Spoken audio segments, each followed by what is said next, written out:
if the right boundaries are already put in place, that will manage the classroom with behavior right within itself. But I feel like a happy classroom is giggles. A happy classroom is the children being able to be free to be themselves. Okay? I need little Johnny and I need little Mike to be able to be free to giggle. Some of them may have a little hop in their step, a little bop in their step when they're walking down the hallway. Some of them may even try to turn a cartwheel when you're not looking. Okay? And that's when I know that I have happy kids. Where I worked at, we couldn't afford to have a bad day.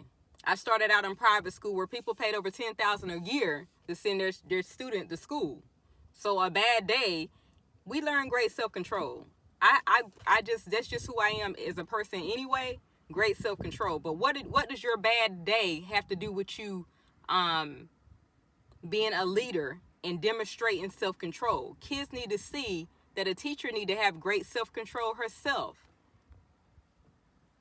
So I said all that to say, as a parent, I'm looking for the teacher who has great self-control. I don't care about your Ivy League degree.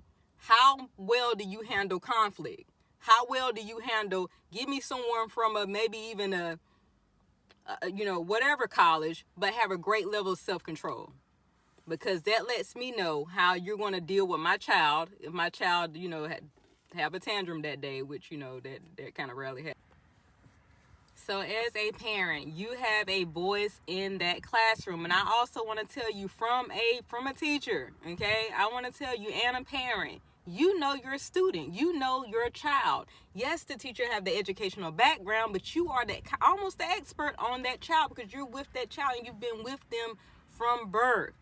So you need to know that you have a voice, okay, with your inside of the classroom. You need to be engaged with the classroom, and you need to know the climate of the classroom that you send your child to every day. A lot of times by you getting involved and being in the classroom, for one, it shows your student, it shows your child that you're really about, that they're important, that you value them, okay, that you're taking time out of your schedule to check out things, to see how they flow with the teacher. Because every teacher and every child is not always the best match, Some students have been moved to another classroom, and you can request that early on if possible.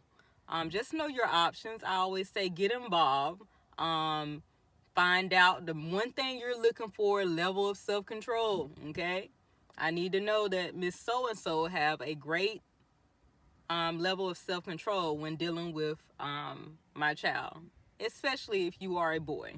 And the reason why I say that, because I raised a son that's in college now, and boys and behavior can be seen, even if they're just being silly and being themselves, can be seen a different way at times. Some telltale signs is, did your child, like we said, no student should be tiptoeing in the classroom, okay? You need to ask your child, are they free to be able to talk to their teacher about things? Did you go to so-and-so when you needed help with this? When you did you wait for long periods of time before you raise your hand when you had knocked over your juice box or whatever it was, or you needed to go to the restroom and you waited because your child need to be comfortable and need to feel that they could talk to their teacher and go to their teacher in confidence with whatever. And that student may not tell you, but you as a parent need to say, well, why wouldn't you go to your teacher? It may be a reason. Why wouldn't they go to their teacher? Do you not feel comfortable enough? Do you feel like your teacher would have gotten angry at you? That's a telltale sign. Where you got an educator in the classroom that don't have a level of self-control or have low patience, especially K through 5. Like I said, that's the last thing you need, especially with kindergarten through 5th graders who need to see somebody walking out with great self-control on a daily. They need to see that day in and day out, because that's where they're mastering at that point. They're going through the motions and they're learning. They need to see somebody to show them, modeling the behavior that you want. As a parent and as an educator myself, I quickly, like I said, I cannot reiterate this enough. At the beginning of the year, find out if it's the right fit for your child. Do you need to have your child moved to another classroom?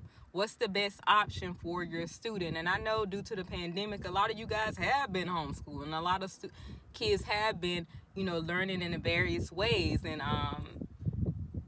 I know people, before any of this, they were already, homeschooling as an option.